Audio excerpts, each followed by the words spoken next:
Ano ka mga katapadachi friendship, ano na? Ang aking nung isang araw pinanggigilan tambakol. Ay medyo tumaas ang presyo kay naman na. Ito ay napakalaki kasi laki ng kikuman. O, tingnan eh. O. Tapos may ano pa, may kaunti pang may kalahating dangkal pang sobra doon sa kikuman na ano, bote. Tapos ari ang ating mga ihahalo. Ay ang gata.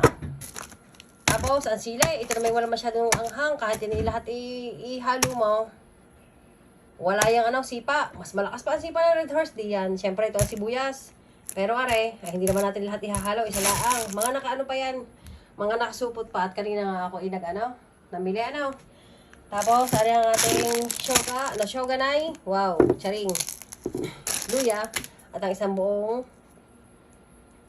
bawang. At para iwas panis tayo, sabi nga, ng isang kapampangan din na nagturo sa akin, ay plum ang ilagay, huwag nalaan suka.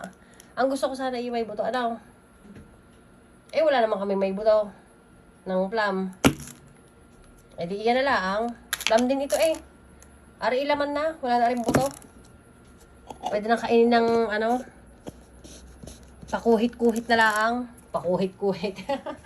Na kutsara baga, huwag kakamayan at baka mapanis. Pero hindi mapapanis. Kaya nga iwas panis yan na ilalagay natin mamaya sa ginataang tambakol. At aray, sa sobrang busy ng inyong patanggay niya, aray matagal na din yan sa rep mga tatlong, ayan, Diyos ko po, nagpatakpa, kaya naman Aray ating chirimay ng unbried dulong.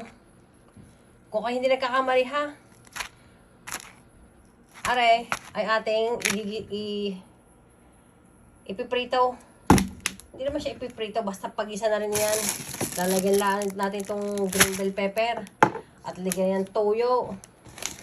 Huwag lang ninyo isasama ang toyo ng mga utak ninyo. Ay, mapapadami ang toyo. At huwag nyo nalalagyan ng betchin ang inyo ilalagay rin yung hondashi. Tapos aray mangha, lalagyan din natin ng ichime. Wala naman rin kasipa-sipa. Gawa na ng mga hapon wala namang... Hindi naman sila mahilig dyan sa manghang. Wala gang anghang. Tapos palibasa nung isang araw pa nagsasabi ang aking anak, gusto daw niyang uminom ng Tonjiro, ay siya, pagbigya kainaman na. Namilain yung batang ganyan ng shredded na karne ng baka. Yan, mura lang, 300 to. Bibili ka pa gano'n, napakamahal. Ganyan din yan, lasa niyan. Tapos, napakalaking laban kaya naman Yan ikalahati lang, piso rin lang, yan. Tapos, patatas, lalagyan din natin yan. Tapos, carrots, ay isa lang ang piraso. At pagkakadami naman na palibahasa ang kanina binili ko. Tapos, lalagyan din natin ng mura din lang, piso din lang, yan. Lalagyan din natin yan ng pechay bagyo. At itong ating red paste miso. Hindi kami masyado din sa red paste na gawa na medyo maasim-asim. Tapos itong aming white paste miso. Paghalu-haluin lang natin yan. Pakukulan lang yan. Tapos, ating hondashi, lalagyan natin hondashi. Ayan nakalagay hondashi ha. Tapos, ating combo. Dried seaweeds din Pero ngayon, nakapag-isip na ang Japan. Powder na yan. Lalagyan din natin yan. Pampalasa rin yan.